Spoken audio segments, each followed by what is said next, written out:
which is the drug and alcohol policy. And this is MQT and Chattel Tamati. Interesting case.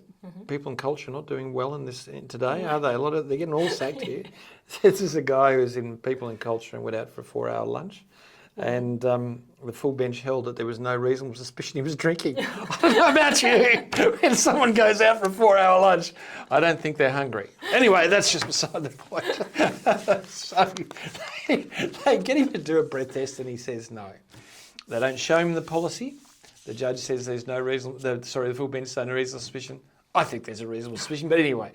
But the policy itself doesn't say what happens when you refuse a breath test. And Nina and I particularly have been focusing on this because we've had a number of cases on this, medicinal cannabis, drugs and alcohol over the last 12 months. And we keep saying to people, look, the fundamental rule is you have a policy that's backed up by evidence. It's educational. It says what happens if you don't comply with a test. It describes the circumstance under when you can test. If you don't do that, you're not going to succeed. And you never administer a test without taking the person to the policy and explaining why you're doing it, under what basis. So this is a case where it didn't happen.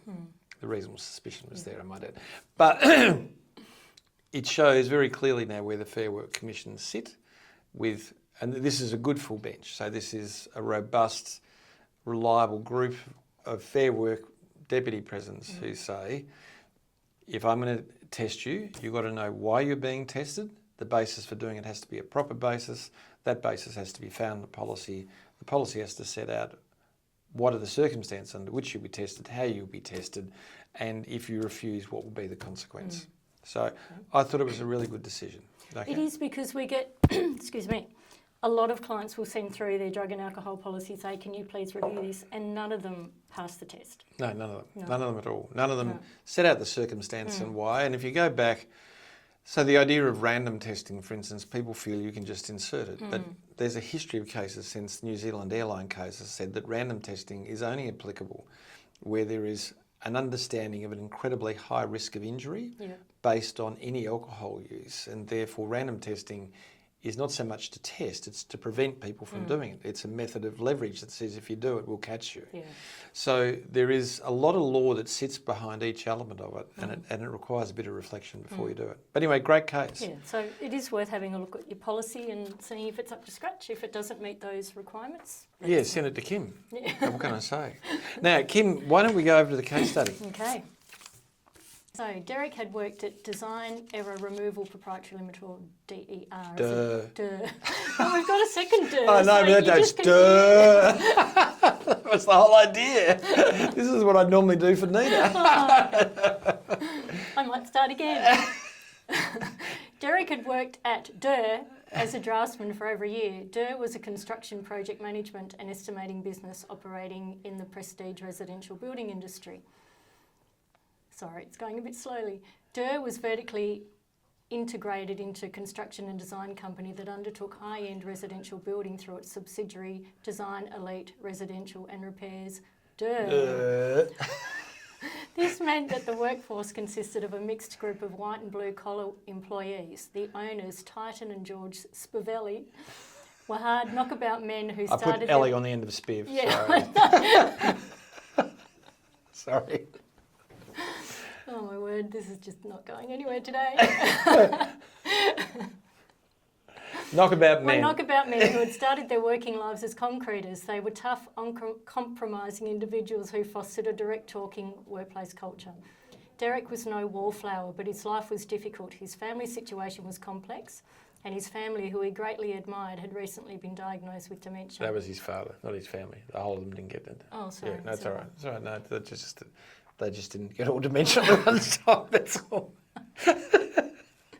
Derek reported to Cynthia, an architect who viewed Derek as a subordinate in both title and skill. She made sure he knew his place. They had been working on a villa development for a large retirement village operator in Malvern. Much of the drafting work was undertaken in Vietnam, but Derek's role was to ensure compliance with local laws. Cynthia would send rough design work to Vietnam, and by the following morning, Autodesk drawings would appear in both her and Derek's inboxes. It became clear that the Vietnamese designers were attempting to work around Cynthia's lack of detail. She would review the drawings marked up by Derek and then respond to both the project manager and Derek, criticising him for failing to identify design flaws even though that wasn't part of his job. His responsibility was limited to checking the drawings for compliance. The project manager was Gus, a tough-talking second in charge to George Spiv. He took Cynthia's comments at face value and would scold Derek for his alleged failings.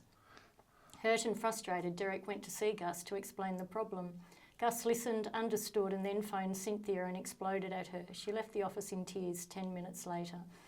The following day, Cynthia issued Derek a warning for failing to raise the issues with her directly and for supposedly going behind her back. He refused to sign the warning and said that if she proceeded with it, he would take the matter to Gus and George. Cynthia backed down, but Derek soon found himself gradually cut out of meetings, emails and eventually work as Cynthia engaged an external building consulting firm to perform his duties. Shortly afterwards, the head of HR and Cynthia called Derek into a meeting and informed him that his role was redundant. There you go. Right. Was Cynthia's conduct bullying? Yes, it was. Yeah, it was. So exclusion. Yep. Repeated criticism of him was unreasonable. Yeah, hurt, humiliated, So, making his work unsafe. So it was serious misconduct. If we go back to our earlier case, the repeated nature of it did impact him in a way, made his workplace unsafe, and it was unreasonable. Yeah. So it was bullying, but it also is unquestionably serious misconduct because it was coercive behaviour. It was behaviour trying to stop him from undermining her. The warning itself was part of a wrongdoing. It was the very beginning of something wrong, which was punishment. So that goes completely against whatever. So she's in strife. Okay. Now, were Durr, that's little Durr, and Cynthia in breach of safety laws, and if so, why? Yeah. So let's look at the duty of care. So Cynthia's action attributed to the company. Did she do everything reasonably practical to protect Derek? Reasonably practical. Was there any hazards in her behaviour? Yes, there was. Yeah. Were they high risk?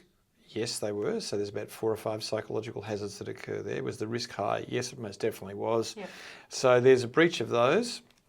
We don't know anything about his health-related status, so we can't elevate that up to reckless endangerment or something, but there was a risk of serious harm from it. Yep. So arguably reckless endangerment. Therefore, she and the organisation are at risk. Derek's still alive, so it can't be workplace manslaughter. Now, was the redundancy a genuine redundancy, Kim? No, it was not. Not in any way at all, was it? No process. The work needed to be done. Yeah. It was just outsourced because she didn't like him anymore. Yeah, and none of the even if that, and that is a legitimate process, not to like something, but to outsource it. But there was no consultation at all. And the heart of genuine is a test of consultation. Failure with consultation makes the redundancy not a genuine redundancy, so not a genuine redundancy. Does Derek have a strong general protections claim? Yes. I don't think he'd get a better one, so no, that's good. If Derek experienced a psychological condition as a result of Cynthia's conduct prior to his termination, would he have had a successful workers' compensation claim? And the answer is in any state, including Victoria at the moment. Yep.